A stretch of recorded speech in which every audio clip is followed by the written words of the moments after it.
வடமாநில தொழிலாளர்களை என்எல்சி நிறுவனத்தில் பணியில் அமர்த்துவதை அடியோடு நிறுத்த வேண்டும் என மதிமுக பொதுச் செயலாளர் வைகோ தெரிவித்தார்.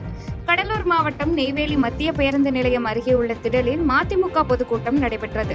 மேலும் மாவட்ட செயலாளர் பிச்சைப்பிள்ளை தலைமையில் நடைபெற்ற கூட்டத்தில் சிறப்பு அழைப்பாளராக மறுமலர்ச்சி திராவிட முன்னேற்றக் கழகத்தின் பொதுச் செயலாளர் வைகோ கலந்து கொண்டு சிறப்புரையாற்றினார். இந்த கூட்டத்தில் அவர் பேசுகையில், என்எல்சியில் வீடு நிலம் கொடுத்த மக்களுக்கு உரிய இழப்பீடு வழங்க வேண்டும் என்றும், நிரந்தர பணியாளர்களுக்கு COF மற்றும் PH ஊதியம் வழங்க வேண்டும் எனவும் தெரிவித்தார். தொடர்ந்து பேசிய அவர், வடமாநில தொழிலாளர்களை என்எல்சி நிறுவனத்தில் பணியமர்த்துவதை முற்றிலுமாக கைவிட வேண்டும் என்றும், தமிழ்நாட்டு இளைஞர்களுக்கு என்எல்சி நிறுவனத்தில் வேலைவாய்ப்பில் முன்னுரிமை அளிக்க வேண்டும் எனவும் தெரிவித்தார். தொடர்ந்து இந்த கூட்டத்தில் மதிமுக மாவட்ட ஒன்றிய கிளை கழக நிர்வாகிகள், தொண்டர்கள் என பலர் கலந்து கொண்டனர்.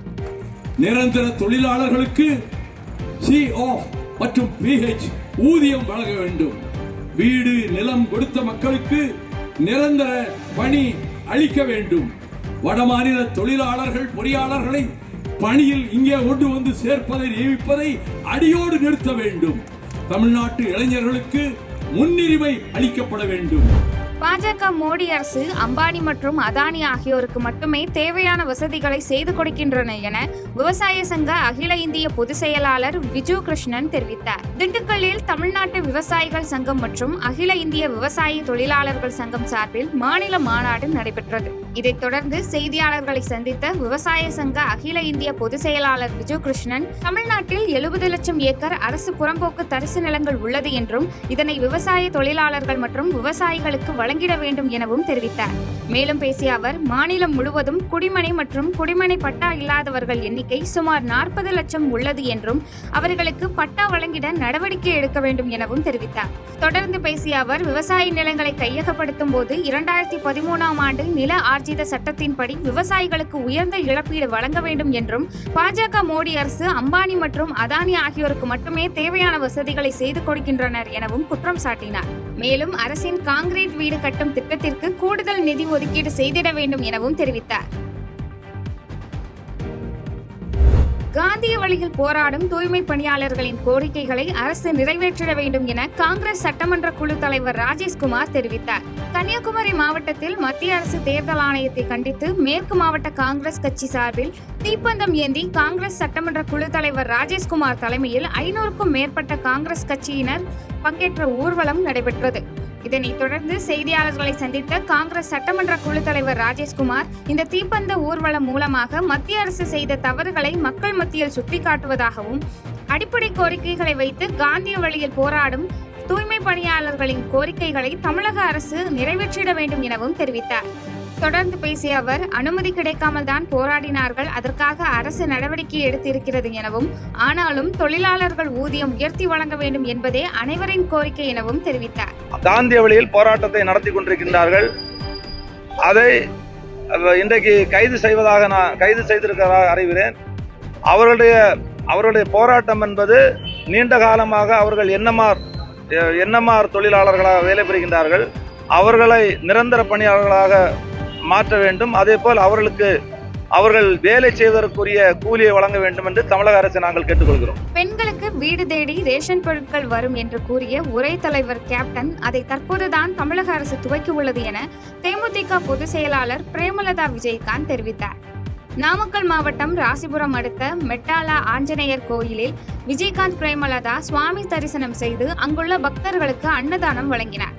தொடர்ந்து நாமக்கல் மாவட்டம் ராசிபுரத்தில் பிரச்சாரம் மேற்கொண்டு பேசுகையில், தமிழ் அரசியல் வரலாற்றில் யாரும் செய்யாததை கேப்டன் மக்களுக்காக மக்கள் பணி என்று தமிழ்நாட்டு முழுக்க பல்வேறு திட்டங்களை செயல்படுத்தினார் என்றும், அந்த திட்டங்களை மட்டுமே இந்த அரசு செயல்படுத்தினால் எல்லா தரப்பு மக்களும் எல்லா பயன்களும் அடைவார்கள் என்பதில் மாற்று கருத்து இல்லை எனவும் தெரிவித்தார். மேலும் பேசிய அவர், வீடு தேடி பெண்களுக்கு ரேஷன் பொருட்கள் வரும் என்று கூறிய ஒரே தலைவர் நமது கேப்டன் தான் என்றும், தமிழக அரசு தாயுமானவர் திட்டம் என்று கூறி ஒரு லாரியில் ரேஷன் பொருட்களை ஏற்றி 70 வயதிற்கு மேற்பட்டவர்களுக்கு மட்டும் அந்த திட்டத்தை பிள்ளையார் சொல்லி போட்டு ஆரம்பித்துள்ளதாகவும் தெரிவித்தார். பெண்களுக்கு வீடு தேடி ரேஷன் பொருள் வரும் என்று சொன்ன ஒரே உத்தம தலைவர் நமது கேப்டன் அவர்கள் தான். அதை நினைத்து தமிழக அரசு தாயுமானவர் திட்டம் என்று சொல்லி ஒரு லாரியில பொருட்களை ஏற்றி இன்னைக்கு 70 வயசுக்கு மேற்பட்டவங்களுக்கு மட்டும் அந்த திட்டத்தை பிள்ளையார் சொல்லி போட்டு ஆரம்பிச்சிருக்காங்க. அரசு பூந்தமல்லியில் பள்ளி விழுந்த சத்துணவு சாப்பிட்ட 24 மாணவர்கள் வாந்தி மயக்கத்துடன் ஒசூர் அரசு மருத்துவமனையில் அனுமதித்த சம்பவம் அப்பகுதியில் பரபரப்பை ஏற்படுத்தியது.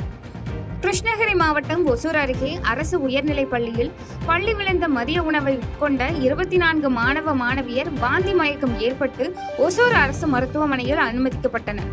இதனைத் தொடர்ந்து மருத்துவமனையில் மாணவர்கள் சிகிச்சை பெற்று வரும் நிலையில் திமுக சூளகிரி ஒன்றிய செயலாளர் நாகேஷ் மாணவர்களை சந்தித்து நலம் விசாரித்தார். மேலும் 2 மாணவருக்கு ஒரு படுக்கை என ஒதுக்கப்பட்டு சிகிச்சை அளிக்கப்பட்ட நிலையில் நாகேஷ் மருத்துவர்களிடம் சிறந்த சிகிச்சை வழங்கி தனிப்படுக்கைகள் வழங்க வலியுறுத்தியதை அடுத்து மாணவர்களுக்கு தனிப்படுக்கைகள் ஒதுக்கப்பட்டு சிகிச்சை அளிக்கப்பட்டது.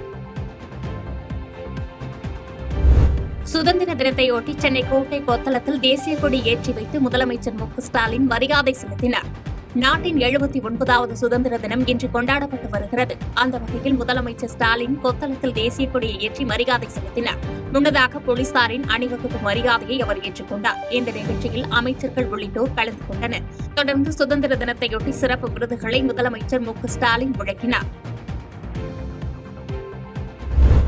விடுதலை போராட்ட வீரர்களுக்கான தமிழ்நாடு அரசின் மாதாந்திர ஓய்வூதியம் ரூபாய் 22,000 உயர்த்தப்படும் என்று முதலமைச்சர் மு க ஸ்டாலின் அறிவித்துள்ளார். நாட்டின் 79வது சுதந்திர தினத்தையொட்டி சென்னை கோட்டை கொத்தளத்தில் தேசிய கொடி ஏற்றி வைத்து மரியாதை செய்த முதலமைச்சர் மு க ஸ்டாலின் உரையாற்றினார். நாட்டு மக்களுக்கு மனமார்ந்த விடுதலை நாள் வாழ்த்துக்கள் என்றும் 5வது முறை தேசிய கொடி ஏற்றும் வாய்ப்பை பெற்றதற்கு மகிழ்ச்சி அடைவதாக தெரிவித்தார். மேலும் தேசிய கொடி ஏற்றும் வாய்ப்பை கொடுத்த தமிழ்நாட்டு மக்களுக்கு நன்றி கூறிய முதலமைச்சர் நாட்டின் விடுதலைக்கு காரணமான சுதந்திர போராட்ட தியாகிகளை போற்றுவோம் என்று தெரிவித்தார். அனைவருக்குமான இந்தியாவாக நாடு எப்போதும் இருக்க வேண்டும் என்று தலைவர்கள் கனவு கண்டார்கள். தலைவர்களின் கனவை நிறைவேற்றுவதுதான் அவர்களுக்கு நாம் செய்யும் அஞ்சலி என்று கூறினார். மேலும் விடுதலை போராட்ட வீரர்களுக்கான தமிழ்நாடு அரசின் மாதாந்திர ஓய்வூதியம் ரூபாய் 22,000 உயர்த்தப்படும் என்று முதலமைச்சர் மு க ஸ்டாலின் அறிவித்துள்ளார். தியாகிகளுக்கான ஓய்வூதியத்தை 20,000 ரூபாயாகவும் குடும்ப ஓய்வூதியத்தை 10,000 ரூபாயாகவும் உயர்த்தியுள்ளோம். மக்களை பாதுகாப்பதுதான் உண்மையான சுதந்திரம் என்று முதலமைச்சர் மு க ஸ்டாலின் தெரிவித்துள்ளார். நாடு முழுவதும் 79வது சுதந்திர தினம் இன்று கொண்டாடப்பட்டு வரும் நிலையில் சுதந்திர தினத்தை முன்னிட்டு தமிழ்நாடு முதலமைச்சர் மு க ஸ்டாலின் நாட்டு மக்களுக்கு வாழ்த்து தெரிவித்துள்ளார். அவர் வெளியிட்டுள்ள பதிவில் நாட்டு மக்கள் அனைவருக்கும் சுதந்திர தின வாழ்த்துக்கள். மதவெறி நிராகரிப்பு, பாகுபாட்டை முடிவுக்கு கொண்டு வருதல், மக்களை பாதுகாப்பதுதான் உண்மையான சுதந்திரம் என்று குறிப்பிட்டுள்ளார்.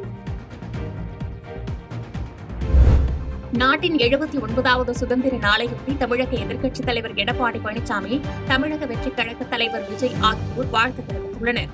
இது தொடர்பாக எதிர்க்கட்சித் தலைவர் எடப்பாடி பழனிசாமி வெளியிட்ட வாழ்த்துச் செய்திகள், அகிம்சை எனும் அறப்போரால் ஆங்கிலேய ஆதிக்க அடக்குமுறையை எதிர்த்து போராடி வென்றிட்ட இந்திய திருநாட்டின் 79வது சுதந்திர தின கொண்டாட்டத்தில் நம் தாய் நாடு விடுதலை பெற போராடி தன் இன்னுயிர் நீத்து தியாக செம்மல்களை போற்றி வணங்கி நினைவு கூர்வதுடன் குடும்ப ஆட்சி எனும் மன்னராட்சி தத்துவத்தின் இன்றைய நீட்சிகள் அகற்றப்பட்டு நம் முன்னோர்கள் போராடி பெற்ற மக்களாட்சி நிலைத்திடவும் மாநில நலன் காக்கும் நல்லாட்சி அமைந்திடவும் என் நன்னாளில் நம் நாடு போற்றும் உத்தமர்களை மனத்தில் நிறுத்தி உறுதியேற்போம். வாழிய பாரத மணித்திரு நாடு என குறிப்பிட்டுள்ளார். 79வது ஆண்டு சுதந்திர தினம் மதச்சார்பற்ற சமூக நீதியை சமத்துவ சமுதாயம் அமைய வழிவகுக்கும்.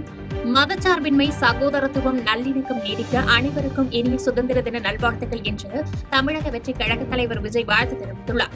மேலும் இத்திருநாளில் நம் தேசத்தின் சுதந்திரத்திற்காக பாடுபட்ட தன்னலமற்ற தலைவர்கள், தியாகிகள் மற்றும் வீரர்களின் தியாகத்தை போற்றி வணங்குவோம் என்று குறிப்பிட்டுள்ளார். ஆளுநர் ஆர் என் ரவியின் கருத்துக்கு அமைச்சர்கள் பதிலடி தந்து கடுமையாக விமர்சித்துள்ளனர். 79வது சுதந்திர தினத்தை முன்னிட்டு தமிழ்நாடு ஆளுநர் ஆர் என் ரவி அறிக்கை ஒன்றை வெளியிட்டார். அதில் தமிழ்நாடு அரசு மீது பல்வேறு குற்றச்சாட்டுகளை ஆளுநர் ஆர் என் ரவி முன்வைத்தார். பொது பாதையை பயன்படுத்தும் பட்டியலின மக்கள் தாக்கப்படுவதாகவும், சுதந்திரம் பெற்று 78 ஆண்டுகளான பிறகும் பாகுபாடு நிலவுகிறது என்பது நாம் அவமானப்படக்கூடியது என்று விமர்சித்திருந்தார். மேலும் அரசு பள்ளிகளில் கல்விச்சூழல் தொடர்ந்து சரிந்து வருவதாக குற்றம் சாட்டியிருந்தார். ஆளுநரின் கருத்துக்கு அமைச்சர் கே என் நேரு மற்றும் அன்பில் மகேஷ் பொய்யாமொழி ஆகியோர் பதிலடி தந்துள்ளனர். ஆளுநரின் அறிக்கையில் பாஜகவுக்கு வாக்களியுங்கள் என்ற ஒற்றை வார்த்தை மட்டும்தான் இல்லை, மற்றபடி ஆதாரங்கள் இல்லாமல் அவதூறுகளை வீசும் அசிங்கமான அரசியல்தான் செய்திருக்கிறார். ஆளுநரின் அறிக்கையை படித்தால் அமித்ஷாவை சிரிப்பார் என்று அமைச்சர் கே என் நேரு விமர்சித்துள்ளார். தமிழ்நாட்டில் அரசு பள்ளிகளின் கல்வித்தரம் குறித்து ஆளுநர் குற்றம் சாட்டியிருந்த நிலையில் RSS மனநிலையுடன் அரசு பள்ளிகள் மீது ஆளுநர் அவதூறு பரப்புவதாக பள்ளிக்கல்வித்துறை அமைச்சர் அன்பில் மகேஷ் பொய்யாமொழி பதிலடி கொடுத்துள்ளார். ஏழை மாணவர்களின் படிப்பின் மீது அக்கறை உள்ளவர்கள் போன்று தனது இருப்பை காட்டிக் கொள்வதற்காக பள்ளிக் கல்வித்துறையை விமர்சிப்பது ஆளுநருக்கு வாடிக்கையாகிவிட்டதாக பதிவிட்டுள்ள அமைச்சர் அன்பில் மகேஷ், அரசு பள்ளி மாணவர்களும் ஆசிரியர்களும் நிகழ்த்தி காட்டும் சாதனைகளை மக்களும் திராவிட மாடல் அரசும் கொண்டாடி வருவதாக குறிப்பிட்டுள்ளார். செய்திகளை உடனுக்குடன் தெரிந்து கொள்ள கீழ்க்கண்ட கேபிள் மற்றும் DTH நெட்வொர்க்குகளில் எம்நாடு செய்தி தொலைக்காட்சியை காணுங்கள். பாதகம் செய்பவரை கண்டால் நாம் பயம் கொள்ளலாகாது பாப்பா.